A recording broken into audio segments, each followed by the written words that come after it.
हाँ जी, स्वागत आ बेटा ਤੁਹਾਡਾ ਇੱਕ ਵਾਰ ਫੇਰ ਇਸ ਤੁਹਾਡੇ ਆਪਣੇ YouTube ਚੈਨਲ ਤੇ। ਅੱਜ ਆਪਾਂ ਤੁਹਾਡੀ NDSC ਲਈ ਜਾਂ NMS ਲਈ, ਠੀਕ ਹੈ ਬੇਟਾ, ਜਿਹੜਾ ਵੀ ਤੁਸੀਂ ਐਗਜ਼ਾਮ ਦੇ ਰਹੇ ਹੋ ਉਹਦੇ ਲਈ ਇੱਕ ਬਹੁਤ ਹੀ ਮਹੱਤਵਪੂਰਨ ਟੌਪਿਕ ਮੋਸ਼ਨ ਯਾਨੀ ਕਿ ਗਤੀ ਨੂੰ ਡਿਸਕਸ ਕਰਾਂਗੇ। ਬੇਟਾ ਤੁਸੀਂ ਇਸ ਵੀਡੀਓ ਨੂੰ ਬਹੁਤ ਧਿਆਨ ਨਾਲ ਦੇਖਣਾ ਤਾਂ ਜੋ ਤੁਸੀਂ ਆਪਣੇ ਹੋਣ ਵਾਲੇ ਪੇਪਰ ਦੇ ਵਿੱਚ ਇਸ ਟੌਪਿਕ ਦੇ ਵਿੱਚੋਂ ਜੇਕਰ ਕੋਈ ਕੁਐਸਚਨ ਆਉਂਦਾ ਹੈ, ਕਿਉਂਕਿ ਇਸ ਟੌਪਿਕ ਦੇ ਵਿੱਚੋਂ ਅਕਸਰ ਕੁਐਸਚਨ ਆ ਜਿਹੜੇ ਨੀਅਰ ਅਬਾਊਟ 2 ਕੁਐਸਚਨ ਆ ਜਿਹੜੇ ਇਸ ਟੌਪਿਕ ਦੇ ਵਿੱਚ ਪੁੱਛੇ ਜਾਂਦੇ ਆ। ਤਾਂ ਜੇ ਤੁਸੀਂ ਇਸ ਟੌਪਿਕ ਨੂੰ ਧਿਆਨ ਨਾਲ ਸਮਝ ਲਓਗੇ ਤਾਂ ਤੁਸੀਂ ਇਸ ਦੇ ਵਿੱਚੋਂ ਜਿਹੜੇ ਵੀ ਟੌਪਿਕ ਤੁਹਾਨੂੰ ਪੁੱਛੇ ਜਾਣਗੇ, ਕੁਐਸਚਨ ਪੁੱਛੇ ਜਾਣਗੇ, ਉਹਨੂੰ ਹੱਲ ਕਰ ਪਾਓਗੇ। ਤਾਂ ਤੁਸੀਂ ਬੇਟਾ ਇਸ ਵੀਡੀਓ ਨੂੰ ਧਿਆਨ ਨਾਲ ਦੇਖਣਾ, ਠੀਕ ਹੈ। ਜੇ ਕੋਈ ਤੁਹਾਨੂੰ ਲੱਗਦਾ ਵੀ ਕੋਈ ਗੱਲ ਇੰਪੋਰਟੈਂਟ ਆ, ਨੋਟ ਕਰਨ ਵਾਲੀ ਆ, ਤਾਂ ਉਸਨੂੰ ਨੋਟ ਵੀ ਕਰਨਾ, ਠੀਕ ਹੈ, ਜਾਂ ਸਕਰੀਨਸ਼ਾਟ ਲੈ ਲੈਣਾ, ਠੀਕ ਹੈ ਬੇਟਾ। ਚਲੋ ਆਪਾਂ ਸਟਾਰਟ ਕਰਦੇ ਹਾਂ। ਆਪਣਾ ਟੌਪਿਕ ਹੈ ਇਹ 9ਵੀਂ ਦੀ ਸਾਇੰਸ ਦਾ ਟੌਪਿਕ ਹੈ ਵੈਸੇ ਇਹ, ਮੋਸ਼ਨ ਗਤੀ, ਠੀਕ ਹੈ ਬੇਟਾ। ਫਸਟ ਆਫ ਆਲ ਆਪਣਾ ਟੌਪਿਕ ਹੈ ਵਿਰਾਮ ਅਵਸਥਾ। ਕੋਈ ਬੋਡੀ ਰੈਸਟ 'ਤੇ ਕਦੋਂ ਹੁੰਦੀ ਹੈ, ਠੀਕ ਹੈ। ਕੋਈ ਬੋਡੀ ਨੂੰ ਆਪਾਂ ਰੈਸਟ 'ਤੇ ਕਦੋਂ ਬੋਲਦੇ ਹਾਂ, ਵਿਰਾਮ ਅਵਸਥਾ ਕਦੋਂ ਬੋਲਦੇ ਹਾਂ। ਜਦੋਂ ਕੋਈ ਵਸਤੂ ਵਿਰਾਮ ਅਵਸਥਾ ਵਿੱਚ ਹੁੰਦੀ ਹੈ। ਕਦੋਂ ਆਪਾਂ ਕਹਿੰਦੇ ਹਾਂ ਵੀ ਇਹ ਕੋਈ ਵੀ ਵਸਤੂ ਵਿਰਾਮ ਅਵਸਥਾ ਵਿੱਚ ਹੈ, ਜਦੋਂ ਉਹ ਆਪਣੇ ਆਲੇ ਦੁਆਲੇ ਦੀ ਤੁਲਨਾ ਵਿੱਚ, ਕੋਈ ਵੀ ਚੀਜ਼ ਉਸ ਵਸਤੂ ਕੋਲ ਪਈ ਹੈ ਉਸ ਦੀ ਤੁਲਨਾ ਵਿੱਚ ਅਤੇ ਸਮੇਂ ਨਾਲ, ਮਤਲਬ ਸਮੇਂ ਦੇ ਵਿੱਚ ਪਰਿਵਰਤਨ ਹੋਣ ਨਾਲ ਅਤੇ ਸਮੇਂ ਵਿੱਚ ਤਬਦੀਲੀ ਨਾਲ ਆਪਣੀ ਸਥਿਤੀ ਨਹੀਂ ਬਦਲਦੀ, ਠੀਕ ਹੈ ਬੇਟਾ।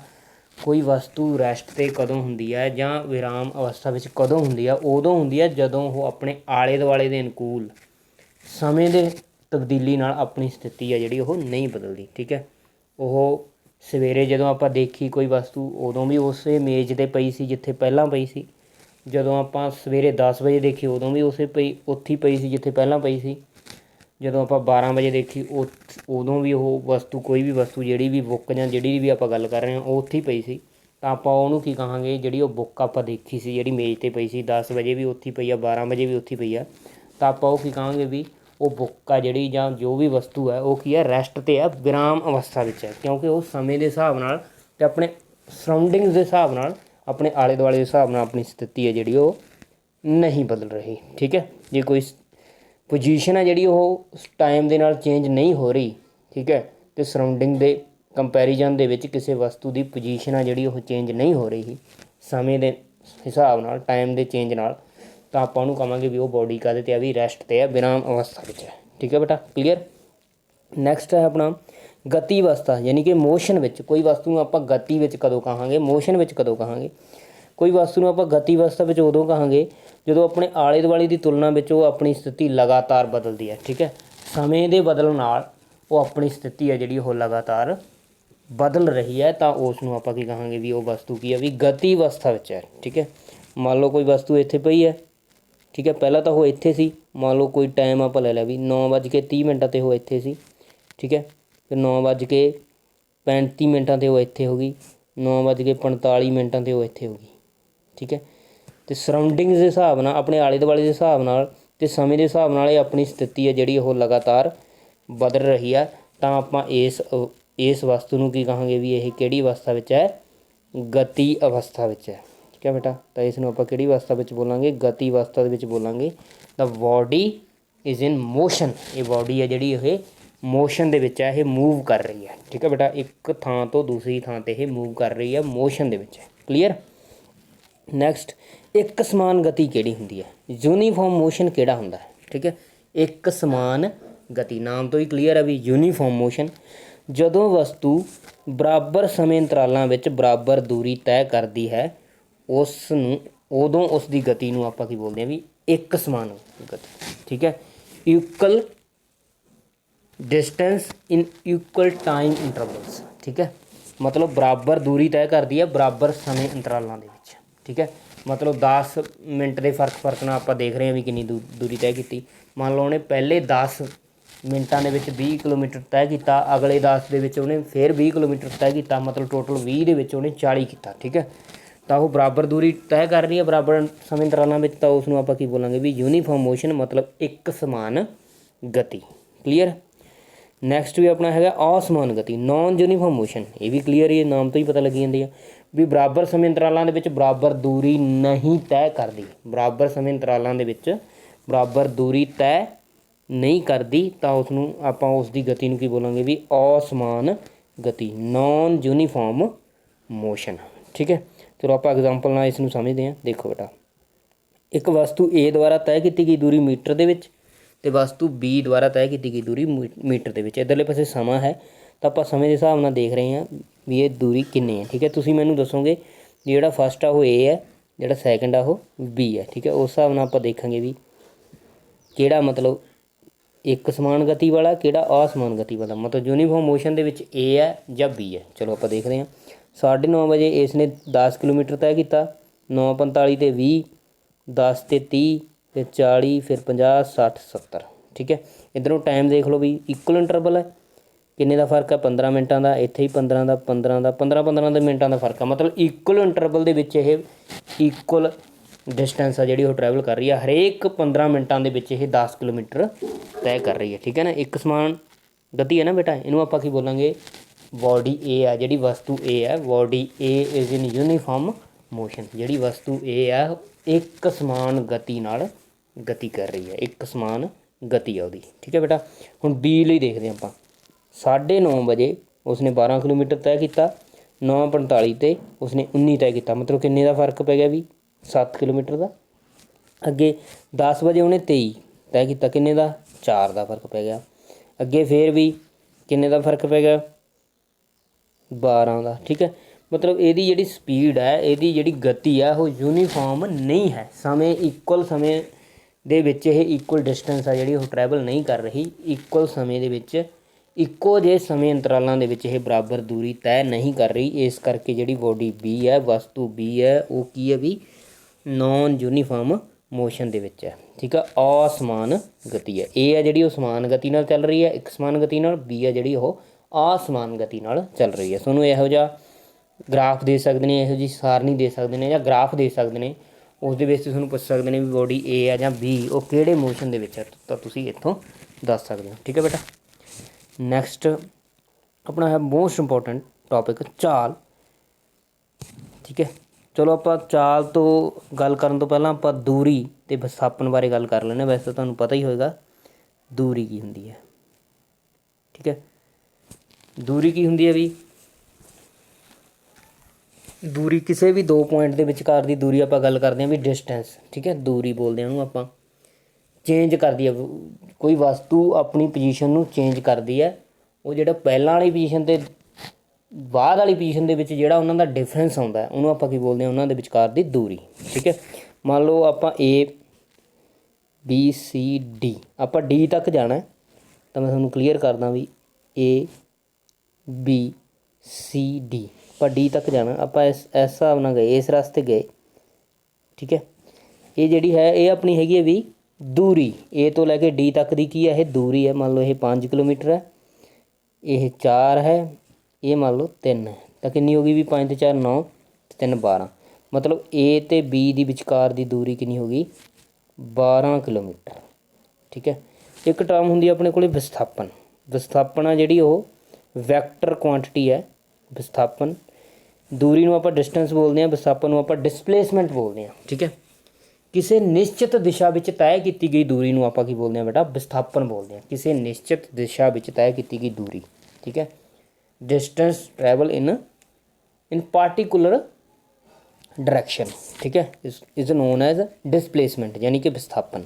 ਹੁਣ ਜੇ ਆਪਾਂ ਇੱਥੇ ਵਿਸਥਾਪਨ ਦੀ ਗੱਲ ਕਰੀਏ, ਵਿਸਥਾਪਨ ਨੂੰ ਆਪਾਂ ਘੱਟੋ ਘੱਟ ਦੂਰੀ ਵੀ ਬੋਲਦੇ ਹਾਂ। ਕਿਸੇ ਦੋ ਬਿੰਦੂਆਂ ਵਿਚਕਾਰ ਜਿਹੜੀ ਘੱਟੋ ਘੱਟ ਦੂਰੀ ਹੋਊਗੀ ਉਹ ਕੀ ਹੋਊਗੀ ਵਿਸਥਾਪਨ। ਹੁਣ ਜੇ ਆਪਾਂ ਘੱਟੋ ਘੱਟ ਦੂਰੀ ਦੇਖੀਏ, ਇਹ ਤਾਂ ਵੱਧ ਤੋਂ ਵੱਧ ਹੋ ਗਈ 12, ਘੱਟੋ ਘੱਟ ਕਿਵੇਂ ਸਿੱਧਾ ਹੀ ਵਗ ਜਾਈਏ ਇੱਥੋਂ ਆਪਾਂ, ਇਹ ਤੁਹਾਡੀ ਮੰਨ ਲਓ ਇਹ 7 ਕਿਲੋਮੀਟਰ ਹੈ, ਤਾਂ ਘੱਟੋ ਘੱਟ ਦੂਰੀ ਹੈ ਜਿਹੜੀ ਉਹ ਕੀ ਹੈ ਵਿਸਥਾਪਨ। ਮਤਲਬ A ਤੋਂ D ਤੱਕ ਜਾਣ ਦਾ ਜਿਹੜਾ ਸ਼ਾਰਟਕੱਟ ਰਸਤਾ ਉਹ ਕੀ ਹੈ ਵਿਸਥਾਪਨ ਹੈ।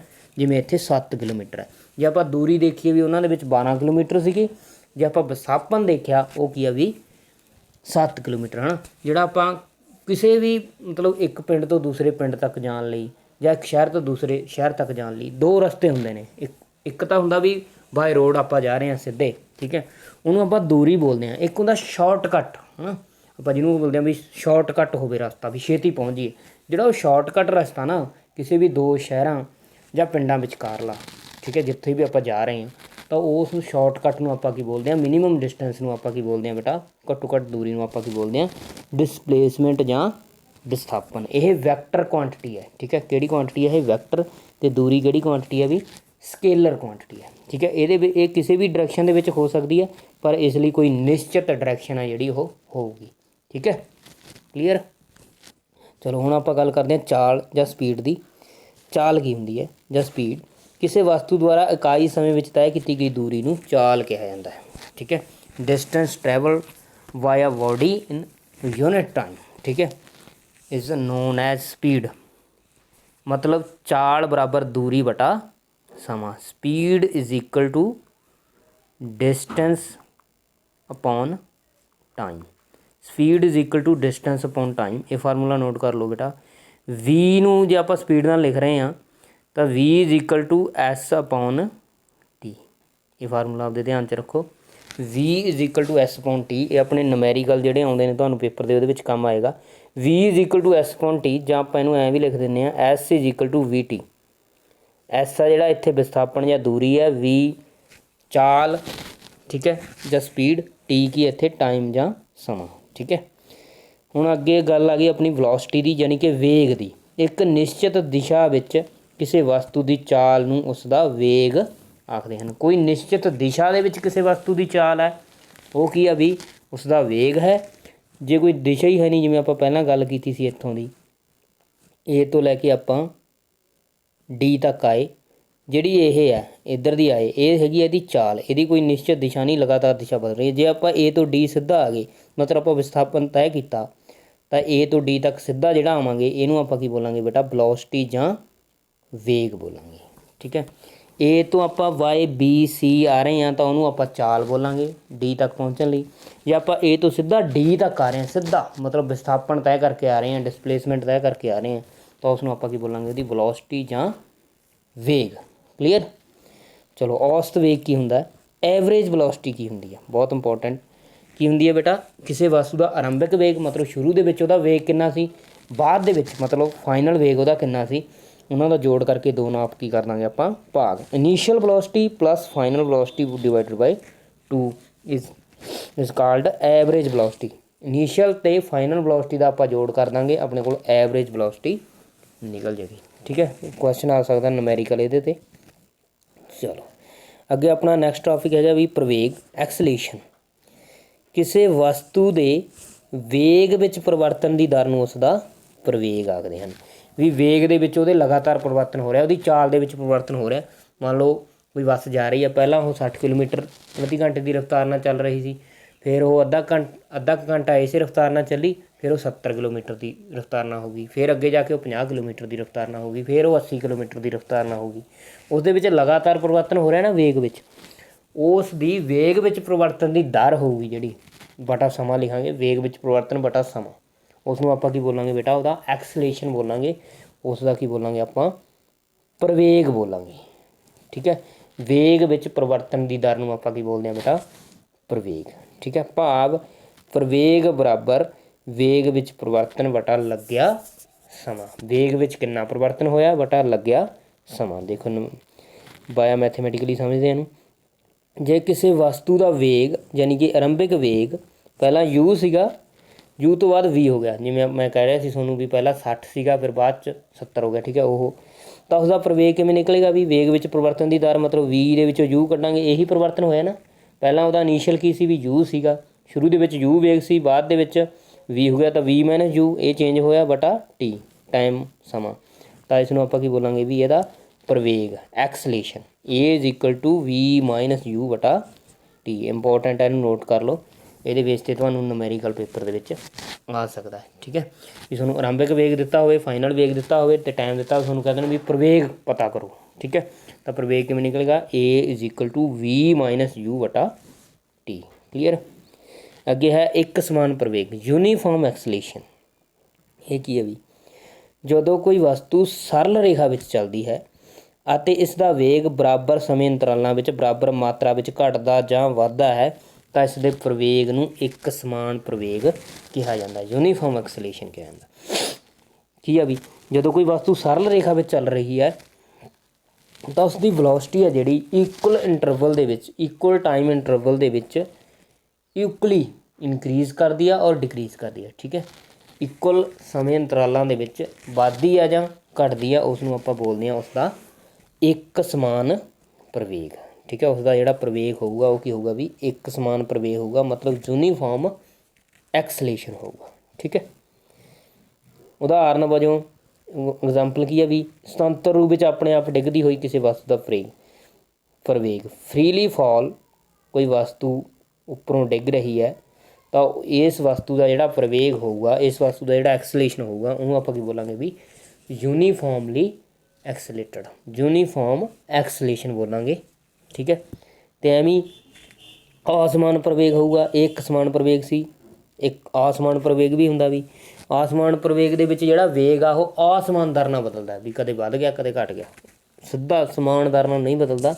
ਇਹਦੀ ਐਗਜ਼ਾਮਪਲ ਕੀ ਲਵਾਂਗੇ ਵੀ ਕੋਈ ਬੱਸ ਜਾ ਰਹੀ ਹੈ ਸਿੱਧੀ ਸੜਕ 'ਤੇ ਵੀ ਕਦੇ ਤਾਂ ਉਹਦੀ ਸਪੀਡ ਜ਼ਿਆਦਾ ਹੋ ਗਈ, ਕਦੇ ਘੱਟ ਗਈ, ਕਦੇ ਵੱਧ ਗਈ, ਕਦੇ ਘੱਟ ਗਈ, ਤਾਂ ਉਹ ਕੀ ਆ ਵੀ ਅਸਮਾਨ ਪ੍ਰਵੇਗ ਨਾਲ ਗਤੀ ਕਰ ਰਹੀ ਹੁੰਦੀ ਹੈ। ਠੀਕ ਹੈ, ਗਤੀ ਸਮੀਕਰਨਾਂ ਨੇ, ਇਹ ਉਹ ਸਮੀਕਰਨਾਂ ਨੇ ਇਕੁਏਸ਼ਨਸ ਆਫ ਮੋਸ਼ਨ, ਗਤੀ ਸਮੀਕਰਨਾਂ ਇਹ ਉਹ ਸਮੀਕਰਨਾਂ ਹਨ ਜੋ ਕਿਸੇ ਵਸਤੂ ਦੇ ਵੇਗ ਯਾਨੀ ਕਿ ਵੀ ਅਤੇ ਯੂ, ਵੀ ਫਾਈਨਲ ਅਤੇ ਯੂ ਇਨੀਸ਼ੀਅਲ, ਠੀਕ ਹੈ, ਵੇਗ ਪ੍ਰਵੇਗ ਯਾਨੀ ਕਿ ਐਕਸਲੇਸ਼ਨ ਏ, ਤੈਅ ਕੀਤੀ ਗਈ ਦੂਰੀ ਯਾਨੀ ਕਿ ਐਸ, ਅਤੇ ਸਮੇਂ ਮਤਲਬ ਟੀ, ਇਹਨਾਂ ਦੇ ਵਿਚਕਾਰ ਸੰਬੰਧ ਨੂੰ ਦਰਸਾਉਂਦੀਆਂ ਹਨ। ਠੀਕ ਹੈ ਬੇਟਾ, ਇਹ ਉਹ ਸਮੀਕਰਨਾਂ ਨੇ ਜਿਹੜੀਆਂ ਇਹਨਾਂ ਦੇ ਵਿਚਕਾਰ ਸੰਬੰਧ ਨੂੰ ਦਰਸਾਉਂਦੀਆਂ ਹਨ। ਇੱਕ ਇਹ ਜਿਹੜੀਆਂ ਸਮੀਕਰਨਾਂ ਆਪਾਂ ਕਰ ਰਹੇ ਹਾਂ ਬੇਟਾ ਇੱਕ ਸਮਾਨ ਪ੍ਰਵੇਗ ਲਈ ਡਿਸਕਸ ਆਪਾਂ ਕਰ ਰਹੇ ਹਾਂ। ਠੀਕ ਹੈ, ਇੱਕ ਸਮਾਨ ਪ੍ਰਵੇਗ ਹੋਊਗਾ ਉਦੋਂ ਆਪਾਂ ਸਮੀਕਰਨਾਂ ਇਹ ਡਿਸਕਸ ਕਰ ਰਹੇ ਹਾਂ। ਹਾਂਜੀ, ਇਹ ਜਿਹੜੀਆਂ ਸਮੀਕਰਨਾਂ ਨੇ ਇਹ ਇੱਕ ਸਮਾਨ ਪ੍ਰਵੇਗ ਲਈ ਨੇ। ਫਸਟ ਹੈ ਜਿਹੜੀ ਸਮੀਕਰਨ ਆਪਣੇ ਕੋਲ equation v is equal to u plus a T,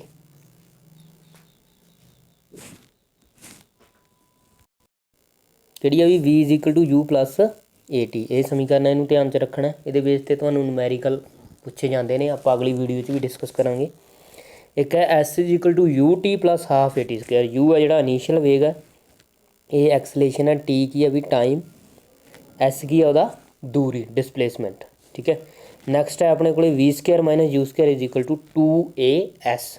ਠੀਕ ਹੈ, ਵੀ ਫਾਈਨਲ ਵੇਗ ਹੈ, ਯੂ ਇਨੀਸ਼ੀਅਲ ਵੇਗ, ਇਹ ਐਕਸਲੇਸ਼ਨ, ਐਸ ਕੀ ਹੈ ਵੀ ਉਹਦਾ ਡਿਸਟੈਂਸ ਦੂਰੀ। ਠੀਕ ਹੈ, ਅੱਗੇ ਹੈ ਆਪਣੇ ਕੋਲ ਗਤੀ ਦਾ ਗ੍ਰਾਫ ਰਾਹੀਂ ਪ੍ਰਦਰਸ਼ਨ, ਗ੍ਰਾਫਿਕਲ ਰੀਪ੍ਰਜੈਂਟੇਸ਼ਨ ਆਫ ਮੋਸ਼ਨ। ਦੇਖੋ ਵੀ ਕਿਹੜੇ ਕਿਹੜੇ ਗ੍ਰਾਫ ਨੇ, ਇੰਪੋਰਟੈਂਟ ਹੈ ਬੇਟਾ ਇਹ ਦੂਰੀ ਸਮਾਂ ਗ੍ਰਾਫ। ਠੀਕ ਹੈ, ਦੂਰੀ ਸਮਾਂ ਗ੍ਰਾਫ, ਐਸ ਟੀ ਗ੍ਰਾਫ ਵੀ ਲਿਖਿਆ ਹੁੰਦਾ ਇਹਨੂੰ, ਦੂਰੀ ਸਮਾਂ ਗ੍ਰਾਫ। ਪਹਿਲਾਂ ਆਪਾਂ ਦੇਖਦੇ ਹਾਂ ਇੱਕ ਸਮਾਨ ਗਤੀ ਲਈ ਫॉर ਯੂਨੀਫਾਰਮਲੀ ਮੋਸ਼ਨ, ਯੂਨੀਫਾਰਮ ਮੋਸ਼ਨ ਲਈ ਇੱਕ ਸਮਾਨ ਗਤੀ ਲਈ ਵੈਲੋਸਿਟੀ ਦੂਰੀ ਸਮਾਂ ਗ੍ਰਾਫ ਕਿਹੋ ਜਿਹਾ ਹੁੰਦਾ। ਇਹ ਤੁਸੀਂ ਆਪਣੇ ਦਿਮਾਗ ਦੇ ਵਿੱਚ ਫਿਗਰ ਬਿਠਾ ਲੈਣੀ ਹੈ, ਕਈ ਵਾਰੀ ਤੁਹਾਨੂੰ ਪੇਪਰ 'ਚ ਪੁੱਛ ਲੈਂਦੇ ਆ ਵੀ ਇਹ ਕਿਹੜਾ ਗ੍ਰਾਫ ਹੈ। ਠੀਕ ਹੈ, ਇਹ ਇੱਕ ਸਮਾਨ ਚਾਲ ਨਾਲ ਕੋਈ ਵਸਤੂ ਚੱਲ ਰਹੀ ਹੈ ਉਹਦੇ ਲਈ ਦੂਰੀ ਸਮਾਂ ਗ੍ਰਾਫ ਹੈ। ਅਤੇ ਕਿੱਥੋਂ ਪਤਾ ਲੱਗਦਾ ਵੀ ਇੱਕ ਸਮਾਨ ਚੱਲ ਰਹੀ ਹੈ, ਮਤਲਬ ਜਿਵੇਂ ਜਿਵੇਂ ਸਮਾਂ ਵਧੀ ਜਾਂਦਾ ਉਸੇ ਹਿਸਾਬ ਨਾਲ ਉਹਦੀ ਦੂਰੀ ਹੈ ਜਿਹੜੀ ਵਧੀ ਜਾਂਦੀ ਹੈ, ਤਾਂ ਇਹ ਗ੍ਰਾਫ ਇੱਕ ਸਿੱਧੀ ਰੇਖਾ ਬਣਦੀ ਹੈ। ਓਰੀਜਨ ਤੋਂ ਸਿੱਧੀ ਰੇਖਾ ਜਿਹੜੀ ਇਹ ਬਣਦੀ ਹੈ ਸਿੱਧੀ, ਮਤਲਬ ਜਿਵੇਂ ਜਿਵੇਂ ਦੂਰੀ ਵਧੀ ਜਾਂਦੀ ਹੈ, ਜਿਵੇਂ ਜਿਵੇਂ ਸਮੇਂ ਦੇ ਨਾਲ ਇਹ ਦੂਰੀ ਇਹਦੀ ਵਧੀ ਜਾਂਦੀ ਹੈ। ਦੇਖੋ ਜਿਵੇਂ ਜਿਵੇਂ ਸਮਾਂ ਵਧੀ ਜਾਂਦਾ ਉਵੇਂ ਉਵੇਂ ਦੂਰੀ ਵਧੀ ਜਾਂਦੀ ਹੈ। ਦੇਖੋ ਠੀਕ ਹੈ, ਤਾਂ ਇਹ ਕਿਹੜਾ ਗ੍ਰਾਫ ਹੈ ਵੀ ਇਹ ਇੱਕ ਸਮਾਨ ਚਾਲ ਨਾਲ ਦੂਰੀ ਸਮਾਂ ਗ੍ਰਾਫ। ਜਦੋਂ ਕੋਈ ਵਸਤੂ ਇੱਕ ਸਮਾਨ ਚਾਲ ਨਾਲ ਚੱਲ ਰਹੀ ਆ ਉਦੋਂ ਇਹ ਦੂਰੀ ਸਮਾਂ ਗ੍ਰਾਫ ਹੈ। ਇਹਦੀ ਚਾਲ ਜਦੋਂ ਕੱਢੋਗੇ ਤੁਸੀਂ v is equal to S upon T ਕੱਢੋਗੇ, ਹਰੇਕ ਕੇਸ ਦੇ ਵਿੱਚ ਹੈ ਜਿਹੜੀ v ਚਾਲ ਆ ਜਿਹੜੀ ਉਹ ਇੱਕ ਸਮਾਨ ਆਊਗੀ। v ਦੀ ਵੈਲਿਊ ਹਰੇਕ ਕੇਸ ਦੇ ਵਿੱਚ ਇੱਕ ਸਮਾਨ ਆਊਗੀ। ਠੀਕ ਹੈ, ਬਰਾਬਰ ਆਊਗੀ। ਮਤਲਬ ਜਿਵੇਂ ਤੁਸੀਂ ਇੱਥੋਂ ਕੱਢੋਗੇ ਸਮਾਂ ਆਊਗਾ 60 ਤੋਂ ਘੱਟ ਆ ਗਿਆ ਥੋੜ੍ਹਾ ਜਿਹਾ, ਇੱਧਰੋਂ 40 ਤੋਂ ਘੱਟ ਆ ਗਿਆ। ਠੀਕ ਹੈ, ਜੇ ਆਪਾਂ 60 'ਤੇ ਦੇਖੀਏ ਇੱਥੇ 60 ਮਿੰਟ ਹੈ, ਇੱਥੇ ਵੀ ਦੇਖੋ 40। ਠੀਕ ਹੈ, 40 ਕਿਲੋਮੀਟਰ ਤੈਅ ਕਰ ਲਿਆ ਉਹਨੇ 60 ਮਿੰਟਾਂ ਦੇ ਵਿੱਚ, ਤਾਂ 1 ਘੰਟੇ ਦੇ ਵਿੱਚ ਇਹਦੀ ਸਪੀਡ ਕਿੰਨੀ ਆ ਵੀ 40 ਕਿਲੋਮੀਟਰ ਪ੍ਰਤੀ ਘੰਟਾ। ਹਰੇਕ ਕਿਤੇ ਵੀ ਤੁਸੀਂ ਦੇਖੋਗੇ ਇਸ ਦੀ ਸਪੀਡ ਆ ਜਿਹੜੀ ਉਹ 40 ਕਿਲੋਮੀਟਰ ਪ੍ਰਤੀ ਘੰਟਾ ਹੀ ਨਿਕਲੇਗੀ, ਕਿਤੇ ਮਰਜ਼ੀ ਦੇਖ ਲਓ। ਠੀਕ ਹੈ, ਇਹ ਫਾਰਮੂਲਾ ਲਾ ਕੇ v is equal to S upon t. ਠੀਕ ਹੈ, ਤਾਂ ਇਹ ਕਿਹੜਾ ਗ੍ਰਾਫ ਆ ਬੇਟਾ दूरी समा ग्राफ है एक समान चाल ਲਈ, ठीक है। नैक्सट है असमान गति ਲਈ फॉर नॉन यूनीफॉर्म मोशन।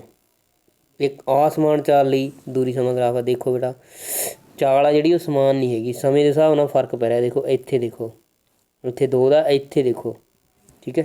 ਜੋ ਤੁਸੀਂ ਇਸ ਕੇਸ ਦੇ ਵਿੱਚ v=s1t ਕੱਢੋਗੇ, ਜਿਹੜੀ ਵੈਲੋਸਿਟੀ ਕੱਢੋਗੇ, ਸਪੀਡ ਕੱਢੋਗੇ, ਮਤਲਬ ਚਾਲ ਕੱਢੋਗੇ, ਇਹ ਵੱਖ-ਵੱਖ ਆਊਗੀ, ਅਸਮਾਨ ਆਊਗੀ, ਠੀਕ ਹੈ। ਇਸ ਕੇਸ ਦੇ ਵਿੱਚ, ਇਸ ਗ੍ਰਾਫ ਦੇ ਵਿੱਚ ਜੇ ਇਹ ਸਿੱਧਾ ਗ੍ਰਾਫ ਬਣਦਾ ਪਹਿਲਾਂ ਵਾਂਗੂ, ਠੀਕ ਹੈ, ਜਿਵੇਂ ਪਹਿਲਾਂ ਬਣਿਆ ਸੀ, ਉਹ ਕਿਹੜਾ ਬਣਿਆ ਸੀ ਵੀ ਇੱਕ ਸਮਾਨ ਚਾਲ ਲਈ। ਜਿਹੜਾ ਇਹ ਵਾਲਾ ਗ੍ਰਾਫ ਐਵੇਂ ਜੇ ਬਣ ਗਿਆ, ਠੀਕ ਹੈ, ਇਹ ਹੈ ਜਿਹੜਾ ਉਹ ਅਸਮਾਨ ਗਤੀ ਲਈ ਬਣਿਆ। ਕਿਹੜੀ ਗਤੀ ਲਈ ਬਣਿਆ ਬੇਟਾ? असमान गति ਲਈ, नॉन यूनीफॉर्म मोशन ਲਈ, ठीक है। नॉन यूनीफॉर्म मोशन ਲਈ दूरी समा ग्राफ, ठीक है, ਨੂੰ ਆਪਣੇ ਦਿਮਾਗ 'ਚ ਰੱਖਣਾ। ਉਸ ਤੋਂ ਬਾਅਦ ਹੈਗਾ ਵੀ ਵੇਗ ਸਮਾਂ graph, velocity time graph. First ਹੈ ਇੱਕ ਸਮਾਨ ਗਤੀ ਲਈ ਫॉर यूनीफॉर्म मोशन, ठीक है। ਤੁਹਾਨੂੰ ਪੇਪਰ 'ਚ ਪੁੱਛ ਲੈਂਦੇ ਆ ਕਈ ਵਾਰੀ ਵੀ ਇਹ ਗ੍ਰਾਫ ਆ ਜਿਹੜਾ ਕਿਸ ਦਾ, ਠੀਕ ਹੈ, ਜਾਂ ਗ੍ਰਾਫ ਦਿੱਤੇ ਹੋ ਸਕਦੇ ਨੇ ਵੀ ਕਿਹੜਾ ਗ੍ਰਾਫ ਆ ਜਿਹੜਾ ਉਹ ਇੱਕ ਸਮਾਨ ਗਤੀ ਲਈ ਵੇਗ ਸਮਾਂ ਗ੍ਰਾਫ ਹੈ, ਠੀਕ ਹੈ। ਕਲੀਅਰ ਹੈ ਬੇਟਾ?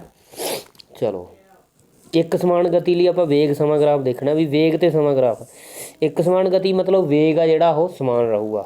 ਇਹ ਚੀਜ਼ ਧਿਆਨ ਰੱਖਣੀ ਆ ਵੀ ਵੇਗ ਕੀ ਰਹੂਗਾ ਵੀ ਸਮਾਨ, ਕਿਉਂਕਿ ਇੱਕ ਸਮਾਨ ਗਤੀ ਹੈ ਨਾ, ਇੱਕ ਸਮਾਨ ਗਤੀ ਮਤਲਬ ਵੇਗ ਸਮਾਨ। ਹੁਣ ਵੇਗ ਸਮਾਨ ਹੈ ਇਹਦੇ ਵਿੱਚ ਵੀ, ਦੇਖੋ ਟਾਈਮ ਤਾਂ ਵਧੀ ਜਾਂਦਾ ਇੱਧਰ ਨੂੰ, ਪਰ ਵੇਗ ਆ ਇਹਦਾ 40 ਕਿਲੋਮੀਟਰ ਪ੍ਰਤੀ ਘੰਟਾ ਹੀ ਹੈ। ਜਦੋਂ ਸ਼ੁਰੂ 'ਚ ਸੀ ਵੀ 0 ਮਤਲਬ ਟਾਈਮ ਜਦੋਂ ਸ਼ੁਰੂ ਨਹੀਂ ਹੋਇਆ ਸੀ ਉਦੋਂ ਵੀ 40 ਕਿਲੋਮੀਟਰ, ਇੱਥੇ ਵੀ 40 ਕਿਲੋਮੀਟਰ, 2 'ਤੇ ਵੀ 40 ਕਿਲੋਮੀਟਰ, 3 'ਤੇ ਵੀ 40 ਕਿਲੋਮੀਟਰ, 4 'ਤੇ ਵੀ 40 ਕਿਲੋਮੀਟਰ। ਮਤਲਬ ਹਰ ਵਾਰ ਜਿਹੜਾ ਇਹਦਾ ਵੇਗ ਆ ਉਹ ਸਮੇਂ ਦੇ ਹਿਸਾਬ ਨਾਲ ਕਿੰਨਾ ਆ ਰਿਹਾ? 40 ਕਿਲੋਮੀਟਰ ਪ੍ਰਤੀ ਘੰਟਾ। ਵੇਗ ਕੀ ਆ ਵੀ ਸਮਾਨ। ਇਹ ਵੇਗ ਸਮਾਂ ਗ੍ਰਾਫ ਹੈ ਕਿਸ ਲਈ ਵੀ? यूनीफॉर्म मोशन ਲਈ, ਇੱਕ ਸਮਾਨ ਗਤੀ ਲਈ। ਸਮਾਨ ਗਤੀ ਜਾਂ ਵੇਗ ਸਮਾਨ ਹੈ, ਠੀਕ ਹੈ। ਦੇਖ ਕੇ ਪਤਾ ਲੱਗੀ ਜਾਂਦਾ ਇੱਕ ਸਮਾਨ ਗਤੀ ਨਾਲ ਕਿਸੇ ਕਾਰ ਦਾ ਵੇਗ ਸਮਾਂ ਗ੍ਰਾਫ। ਅੱਗੇ ਵੀ ਇੱਕ ਸਮਾਨ ਪ੍ਰਵੇਗਿਤ ਗਤੀ ਲਈ, uniform acceleration motion, uniform accelerated motion. ਇੱਕ ਸਮਾਨ ਪ੍ਰਵੇਗਿਤ ਮਤਲਬ ਇਸ ਕੇਸ ਦੇ ਵਿੱਚ ਜਿਹੜਾ ਪ੍ਰਵੇਗ ਆ ਜਿਹੜਾ ਉਹ ਕੀ ਹੋਊਗਾ ਵੀ ਸਮਾਨ ਹੋਊਗਾ। ਇੱਕ ਸਮਾਨ ਪ੍ਰਵੇਗ ਲਿਖਿਆ ਨਾ। ਐਕਸਲੇਸ਼ਨ ਆ ਜਿਹੜਾ ਇਸ ਕੇਸ ਦੇ ਵਿੱਚ, ਐਕਸਲੇਸ਼ਨ ਆ ਜਿਹੜਾ ਉਹ ਕੀ ਹੋਊਗਾ? ਇਕੁਅਲ ਹੋਊਗਾ, ਸਮਾਨ ਹੋਊਗਾ, ਠੀਕ ਹੈ। ਚਲੋ ਆਪਾਂ ਦੇਖਦੇ ਹਾਂ। ਦੇਖੋ ਇਸ ਗ੍ਰਾਫ ਨੂੰ ਧਿਆਨ ਨਾਲ ਦੇਖੋ। ਪਹਿਲਾਂ ਮੈਂ ਇੱਥੋਂ ਕੱਢਦਾ ਵੀ 0 ਯੂ ਕੀ ਆ ਵੀ ਇਨੀਸ਼ੀਅਲ ਵੈਲੋਸਿਟੀ ਕੀ ਹੈ? 0 ਹੈ। ਇੱਥੋਂ ਇਸ 'ਤੇ ਈ 'ਤੇ ਕਿੰਨੀ ਆ ਵੀ ਇਨੀਸ਼ੀਅਲ ਵੈਲੋਸਿਟੀ ਦੇਖਦੇ ਹਾਂ ਆਪਾਂ ਕਿੰਨੀ ਹੈ ਵੀ ਈ 'ਤੇ, ਇੱਥੇ ਕਿੰਨੀ ਹੈ ਇਹ? 32। ਦੇਖੋ 2 ਦਾ ਫਰਕ ਹੈ ਨਾ। ਹੈਗੀ 36। ਵੀ ਕੀ ਹੈ ਵੀ 36 ਹੈ। ਟਾਈਮ ਕਿੰਨਾ ਹੋ ਗਿਆ ਇੱਥੇ? 20 ਸੈਕਿੰਡ। ਟਾਈਮ ਕੀ ਹੈ ਵੀ ਇੱਥੇ 20 ਦਾ। ਆਪਾਂ ਐਕਸਲੇਸ਼ਨ ਕੱਢਾਂਗੇ। ਐਕਸਲੇਸ਼ਨ ਕੀ ਹੁੰਦਾ? v/u/t। a v/u ਮਤਲਬ 36 - 0 ਮਤਲਬ 36/20। ਜੇ ਆਪਾਂ ਇਹਨੂੰ 2 'ਤੇ ਭਾਗ ਕਰ ਦਈਏ 10 ਬਣ ਜੂ 18 ਬਣ ਜੂ। 18/10 ਮਤਲਬ 1.8। ਇਹਦਾ ਜਿਹੜਾ ਪ੍ਰਵੇਗ ਆ ਗਿਆ ਉਹ ਆ ਗਿਆ 1.8 metre per second square. 1.8 metre per second. E point 'ਤੇ ਆਪਾਂ ਪ੍ਰਵੇਗ ਕੱਢਿਆ 1.8 ਮੀਟਰ ਪਰ ਸੈਕਿੰਡ ਆ ਗਿਆ, ਠੀਕ ਹੈ। ਆਪਾਂ ਹੋਰ ਬਿੰਦੂ 'ਤੇ ਏ 'ਤੇ ਕੱਢਦੇ ਹਾਂ। ਹੁਣ ਦੇਖਦੇ ਹਾਂ ਵੀ ਇੱਕ ਸਮਾਨ ਪ੍ਰਵੇਗ ਹੈ ਜਾਂ ਨਹੀਂ। ਏ 'ਤੇ ਏ ਲਈ ਟਾਈਮ ਆ ਜਿਹੜਾ ਉਹ 10 ਹੈ ਵੀ, ਠੀਕ ਹੈ। ਤਾਂ ਆਪਾਂ ਜੇ ਇੱਥੇ ਵੈਲੋਸਿਟੀ ਦੇਖੀਏ, ਇਨੀਸ਼ੀਅਲ ਵੈਲੋਸਿਟੀ ਯੂ ਹੈ ਜਿਹੜੀ ਉਹ 0 ਹੀ ਹੈ। ਇੱਥੋਂ ਤੋਂ ਇੱਥੋਂ ਤੱਕ ਦੇਖਾਂਗੇ ਆਪਾਂ ਯੂ 0 ਹੀ ਹੈ ਇਨੀਸ਼ੀਅਲ ਵੈਲੋਸਿਟੀ। ਫਾਈਨਲ ਵੈਲੋਸਿਟੀ ਵੀ 18 ਹੈ। ਦੇਖੋ ਤੁਸੀਂ ਇੱਥੇ ਸਾਹਮਣੇ ਇਹ 18 'ਤੇ ਜਾ ਰਿਹਾ ਇਸ ਕੇਸ 'ਤੇ, ਠੀਕ ਹੈ। ਤਾਂ ਆਪਾਂ ਐਕਸਲੇਸ਼ਨ ਵਾਲਾ ਫਾਰਮੂਲਾ ਲਵਾਂਗੇ a = v/u/t। v ਕਿੰਨਾ? 18 - 0/10 ਮਤਲਬ 18/10। 18/10 ਮਤਲਬ 1.8 ਮੀਟਰ ਪਰ ਸੈਕਿੰਡ ਸਕੁਆਇਰ। ਪਹਿਲਾਂ ਵੀ ਆਪਣਾ ਜਿਹੜਾ ਪ੍ਰਵੇਗ ਕੱਢਿਆ ਸੀ ਆਪਾਂ ਐਕਸਲੇਸ਼ਨ ਕੱਢਿਆ ਸੀ ਉਹ 1.8 ਮੀਟਰ ਪਰ ਸੈਕਿੰਡ ਸਕੁਆਇਰ ਆਇਆ ਸੀ। ਹੁਣ ਵੀ 1.8 ਮੀਟਰ ਪਰ ਸੈਕਿੰਡ ਸਕੁਆਇਰ ਆਇਆ। ਮਤਲਬ ਪ੍ਰਵੇਗ ਕੀ ਆ ਗਿਆ? ਦੋਨੋਂ ਕੇਸ 'ਚ ਸਮਾਨ ਆ ਗਿਆ। ਤਾਂ ਇਹ ਵੇਗ ਸਮਾਂ ਗ੍ਰਾਫ ਕਿਸ ਲਈ ਹੈ ਵੀ? ਇਹ ਵੇਗ ਸਮਾਂ ਗ੍ਰਾਫ ਉਹ ਵਸਤੂ ਲਈ ਹੈ ਜਿਹੜੀ ਇੱਕ ਸਮਾਨ ਪ੍ਰਵੇਗ ਨਾਲ ਗਤੀ ਕਰ ਰਹੀ ਹੈ, ਜਿਹਦਾ ਪ੍ਰਵੇਗ ਆ ਜਿਹੜਾ ਉਹ ਸਮਾਨ ਹੈ, which is moving with uniform accelerated motion, ठीक है। It is velocity time graph for a body which is moving with uniform accelerated motion. ਠੀਕ ਹੈ ਬੇਟਾ। ਨੈਕਸਟ ਹੈ ਆਪਣਾ असमान प्रवेगित गति ਲਈ। ਹੁਣ ਇਸ ਕੇਸ ਦੇ ਵਿੱਚ ਜੇ ਤੁਸੀਂ ਪ੍ਰਵੇਗ ਕੱਢੋਗੇ ਉਹ असमान ਆਊਗਾ, ਸਮਾਨ ਨਹੀਂ ਆਊਗਾ। ਠੀਕ ਹੈ, ਇਸ ਕੇਸ ਦੇ ਵਿੱਚ ਤੁਸੀਂ ਦੇਖੋਗੇ ਤਾਂ ਇਸ ਕੇਸ ਦੇ ਵਿੱਚ ਜਿਹੜਾ ਵੇਗ ਹੈ ਪ੍ਰਵੇਗ ਹੈ, ਐਕਸਲੇਸ਼ਨ ਹੈ, ਉਹ ਸਮਾਨ ਨਹੀਂ ਆਊਗਾ। ਇਸ ਕੇਸ ਦੇ ਕੋਈ ਵੀ ਦੋ ਬਿੰਦੂਆਂ 'ਤੇ ਤੁਸੀਂ ਪ੍ਰਵੇਗ ਕੱਢ ਕੇ ਦੇਖ ਲਓ, A=V - U/T ਵਾਲੇ ਫਾਰਮੂਲੇ ਨਾਲ ਪ੍ਰਵੇਗ ਆ ਜਿਹੜਾ ਉਹ ਸਮਾਨ ਨਹੀਂ ਆਏਗਾ। ਠੀਕ ਹੈ, ਤਾਂ ਇਹ ਕੇਸ ਆ ਜਿਹੜੇ ਕਿਹਦੇ ਨੇ ਵੀ असमान ਪ੍ਰਵੇਗਿਤ ਗਤੀ ਨਾਲ। ਠੀਕ ਹੈ, ਮਤਲਬ ਨੋਨ ਯੂਨੀਫਾਰਮ ਐਕਸਲੇਟਡ ਮੋਸ਼ਨ ਲਈ ਨੇ। ਨੋਨ ਯੂਨੀਫਾਰਮ ਐਕਸਲੇਟਡ ਮੋਸ਼ਨ ਲਈ ਇਹ ਗ੍ਰਾਫ ਹੈ। ਕਿਹੜਾ ਗ੍ਰਾਫ ਆ ਵੀ ਇਹ ਵੈਲੋਸਿਟੀ ਟਾਈਮ ਗ੍ਰਾਫ ਹੈ। ਠੀਕ ਹੈ, ਵੇਗ ਸਮਾਂ ਗ੍ਰਾਫ। ਇਹ ਹੋ ਸਕਦਾ ਇੱਕ ਤਾਂ असमान ਪ੍ਰਵੇਗ ਨਾਲ ਵੇਗ ਸਮਾਂ ਗ੍ਰਾਫ। ਆਹ ਦੇਖੋ ਵੀ ਇਹ ਵੀ ਦੇਖ ਕੇ ਹੀ ਪਤਾ ਲੱਗੀ ਜਾਂਦਾ, ਕਦੇ ਵੱਧ ਗਿਆ ਕਦੇ ਘੱਟ ਗਿਆ। ਇਹ ਵੀ ਕੀ ਆ असमान ਪ੍ਰਵੇਗਿਤ ਗਤੀ ਨਾਲ ਕੋਈ ਵਸਤੂ ਚੱਲ ਰਹੀ ਹੈ, ਉਸ ਲਈ ਇਹ ਵੇਗ ਸਮਾਂ ਗ੍ਰਾਫ ਹੈ। ਠੀਕ ਹੈ ਬੇਟਾ। ਚਲੋ ਕੁਛ ਟਰਮਸ ਰਹਿ ਗਈਆਂ ਸੀ ਆਪਣੀਆਂ, ਉਹ ਮੈਂ ਤੁਹਾਨੂੰ ਦੱਸ ਦਿੰਦਾ। ਦੇਖੋ ਕੀ ਸੀ ਜਿਹੜਾ ਰਹਿ ਗਿਆ ਸੀ, ਜਿਵੇਂ ਆਪਾਂ ਪਹਿਲਾਂ ਦੂਰੀ ਦੀ ਗੱਲ ਕੀਤੀ ਸੀ ਜਾਂ ਡਿਸਟੈਂਸ, ਜਿਹਨੂੰ ਆਪਾਂ ਇੰਗਲਿਸ਼ ਡਿਸਟੈਂਸ ਬੋਲ ਦਿੰਦੇ ਹਾਂ। ਡਿਸਟੈਂਸ ਜਾਂ ਡਿਸਪਲੇਸਮੈਂਟ ਯਾਨੀ ਕਿ ਡਿਸਟੈਂਸ, ਇੱਕ ਮਿੰਟ, ਡਿਸਟੈਂਸ ਯਾਨੀ ਕਿ ਦੂਰੀ। ਇਹਦੀ ਜਿਹੜੀ SI ਇਕਾਈ ਹੈ ਬੇਟਾ, SI ਯੂਨਿਟ ਹੈ, ਇਕਾਈ ਹੈ ਜਿਹੜੀ, ਉਹ ਕੀ ਹੈ ਮੀਟਰ। ਠੀਕ ਹੈ, ਇਹ ਯਾਦ ਰੱਖਣਾ, ਇਸ ਦੀ SI ਇਕਾਈ ਕੀ ਹੈ ਮੀਟਰ। ਅਤੇ ਜਿਹੜੀਆਂ ਹੋਰ ਇਕਾਈਆਂ ਨੇ ਇਹਨੂੰ ਮਾਪਣ ਦੀਆਂ, ਦੂਰੀ ਨੂੰ ਮਾਪਣ ਦੀਆਂ, ਉਹ ਕੀ ਨੇ ਵੀ ਸੈਂਟੀਮੀਟਰ ਨੇ। ਠੀਕ ਹੈ, ਕਿਲੋਮੀਟਰ, ਡੈਸੀਮੀਟਰ, ਇਹ ਸਾਰੀਆਂ ਹੋਰ ਇਕਾਈਆਂ ਨੇ।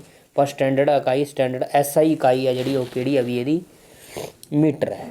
ਠੀਕ ਹੈ, ਉਸ ਤੋਂ ਬਾਅਦ ਆਪਾਂ ਗੱਲ ਕਰੀ ਸੀ ਵੀ ਸਪੀਡ ਦੀ, ਵੇਗ ਜਾਂ ਚਾਲ ਦੀ। ਠੀਕ ਹੈ, ਵੇਗ ਚਾਲ ਇਹਨਾਂ ਸਾਰਿਆਂ ਦਾ ਇੱਕੋ ਹੀ ਯੂਨਿਟ ਹੈ।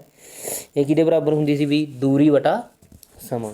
ਤਾਂ ਦੂਰੀ ਮੀਟਰ ਦੇ ਵਿੱਚ, ਸਮਾਂ ਸੈਕਿੰਡ ਦੇ ਵਿੱਚ। ਸਮਾਂ ਜਿਹੜਾ ਉਹ ਸੈਕਿੰਡ ਦੇ ਵਿੱਚ ਮਾਪਿਆ ਜਾਂਦਾ। ਸਮੇਂ ਦੀ SI ਇਕਾਈ ਕੀ ਆ ਵੀ ਸੈਕਿੰਡ ਆ। ਮਿੰਟ ਅਤੇ ਘੰਟੇ ਹੋਰ ਇਕਾਈਆਂ ਨੇ, ਜਿਹੜੀ SI ਇਕਾਈ ਸਟੈਂਡਰਡ ਇਕਾਈ ਹੈ ਸਮੇਂ ਦੀ, ਉਹ ਕੀ ਹੈ ਸੈਕਿੰਡ ਹੈ। ਤਾਂ ਇਸ ਦੀ SI ਇਕਾਈ ਕੀ ਹੈ ਵੀ ਸਪੀਡ ਦੀ ਮੀਟਰ ਪਰ ਸੈਕਿੰਡ। ਠੀਕ ਹੈ, ਸਪੀਡ ਦੀ SI ਇਕਾਈ ਮੀਟਰ ਪਰ ਸੈਕਿੰਡ ਆ। ਹੋਰ ਇਕਾਈਆਂ ਕੀ ਨੇ ਸੈਂਟੀਮੀਟਰ ਪਰ ਸੈਕਿੰਡ ਅਤੇ ਕਿਲੋਮੀਟਰ ਪ੍ਰਤੀ ਘੰਟਾ। ਠੀਕ ਹੈ, ਇਹ ਹੋਰ ਇਕਾਈਆਂ ਨੇ। ਠੀਕ ਹੈ, ਕਈ ਵਾਰੀ ਆਪਾਂ ਨੂੰ ਕਹਿੰਦੇ ਵੀ ਕਿਲੋਮੀਟਰ ਪ੍ਰਤੀ ਘੰਟਾ ਨੂੰ ਸਪੀਡ ਨੂੰ ਮੀਟਰ ਪ੍ਰਤੀ ਸੈਕਿੰਡ ਬਦਲੋ। ਠੀਕ ਹੈ, ਮਤਲਬ ਆਪਾਂ ਨੂੰ ਕਹਿਤਾ ਵੀ 10 ਕਿਲੋਮੀਟਰ ਪ੍ਰਤੀ ਘੰਟਾ ਨੂੰ ਬਦਲੋ ਮੀਟਰ ਪਰ ਸੈਕਿੰਡ ਦੇ ਵਿੱਚ। ਤਾਂ ਆਪਾਂ ਦੇਖਾਂਗੇ 1 ਕਿਲੋਮੀਟਰ 'ਚ ਕਿੰਨੇ ਮੀਟਰ ਹੁੰਦੇ ਆ ਬੇਟਾ 1000। ਤਾਂ 1000 ਨਾਲ ਗੁਣਾ ਕਰ ਦਾਂਗੇ, 3 ਜ਼ੀਰੋਆਂ ਨਾਲ ਲੱਗ ਜਾਣੀਆਂ, ਬਟਾ ਘੰਟੇ 'ਚ ਕਿੰਨੇ ਮਿੰਟ ਹੁੰਦੇ ਨੇ 60। ਅੱਗੇ ਮਿੰਟ 'ਚ ਕਿੰਨੇ ਸੈਕਿੰਡ ਹੁੰਦੇ ਨੇ 60। 1 ਘੰਟੇ ਦੇ ਵਿੱਚ ਕਿੰਨੇ ਮਿੰਟ ਹੁੰਦੇ ਨੇ 60। 1 ਮਿੰਟ ਦੇ ਵਿੱਚ ਕਿੰਨੇ ਸੈਕਿੰਡ ਹੁੰਦੇ ਨੇ 60। ਮਤਲਬ 1 ਘੰਟੇ ਦੇ ਵਿੱਚ ਕਿੰਨੇ ਸੈਕਿੰਡ ਹੋ ਜਾਣਗੇ 3600। ਤੈਨੂੰ ਆਪਾਂ 3600 ਨਾਲ ਭਾਗ ਕਰ ਦਾਂਗੇ, ਕਿੰਨਾ ਆ ਜੂਗਾ ਵੀ 100/36 ਮੀਟਰ ਪਰ ਸੈਕਿੰਡ। ਠੀਕ ਹੈ, ਐਵੇਂ ਕੱਢ ਸਕਦੇ ਹਾਂ ਆਪਾਂ। ਉਸ ਤੋਂ ਬਾਅਦ ਸੀਗਾ ਆਪਣਾ ਐਕਸਲੇਸ਼ਨ ਪ੍ਰਵੇਗ। ਇਹਦੀ ਜਿਹੜੀ ਸਟੈਂਡਰਡ ਇਕਾਈ ਹੈ ਇਹ ਵੇਗ ਵਟਾ ਸਮਾਂ ਹੁੰਦਾ। ਇਹਦੀ ਬਣੂਗੀ ਵੀ ਮੀਟਰ ਪਰ ਸੈਕਿੰਡ ਸਕੁਏਅਰ। ਠੀਕ ਹੈ, ਦੁਬਾਰਾ ਫਿਰ ਦੱਸ ਦੇਣਾ ਆਪਾਂ, ਜਿਹੜੀ ਦੂਰੀ ਜਾਂ ਵਿਸਥਾਪਨ ਆਪਾਂ ਮਾਪਦੇ ਹਾਂ ਉਹ ਕੀ ਹੁੰਦਾ ਵੀ ਮੀਟਰ, ਬਾਕੀ ਇਕਾਈਆਂ ਸੈਂਟੀਮੀਟਰ, ਕਿਲੋਮੀਟਰ। ਅਤੇ ਸਪੀਡ ਜਾਂ ਵੈਲੋਸਿਟੀ ਦੀ ਇਕਾਈ ਕੀ ਆ ਵੀ ਮੀਟਰ ਪਰ ਸੈਕਿੰਡ। ਪ੍ਰਵੇਗ ਦੀ ਇਕਾਈ ਕੀ ਆ ਮੀਟਰ ਪਰ ਸੈਕਿੰਡ ਸਕੁਏਅਰ। ਠੀਕ ਹੈ ਬੇਟਾ। ਤਾਂ ਇਹ ਸੀਗਾ ਤੁਹਾਡਾ ਟੋਪਿਕ ਮੋਸ਼ਨ। ਬਾਕੀ ਇਸ ਟੋਪਿਕ ਨਾਲ ਜਿਹੜੇ ਮਹੱਤਵਪੂਰਨ MCQs ਨੇ ਜਾਂ ਜਿਹੜੇ ਕੁਐਸਚਨ ਨੇ ਜਾਂ ਨੂਮੈਰੀਕਲ ਤੁਹਾਨੂੰ ਇਸ ਟੋਪਿਕ ਦੇ ਵਿੱਚੋਂ ਪੇਪਰ 'ਚ ਆਉਂਦੇ ਨੇ, 100% ਆਉਂਦੇ ਨੇ ਨੂਮੈਰੀਕਲ ਇਸ ਟੋਪਿਕ 'ਚੋਂ, ਉਹ ਆਪਾਂ ਅਗਲੀ ਵੀਡੀਓ 'ਚ ਡਿਸਕਸ ਕਰਾਂਗੇ। ਮੈਨੂੰ ਉਮੀਦ ਆ ਤੁਹਾਨੂੰ ਇਹ ਸਮਝ ਆ ਗਿਆ ਹੋਵੇਗਾ। ਥੈਂਕ ਯੂ ਬੇਟਾ।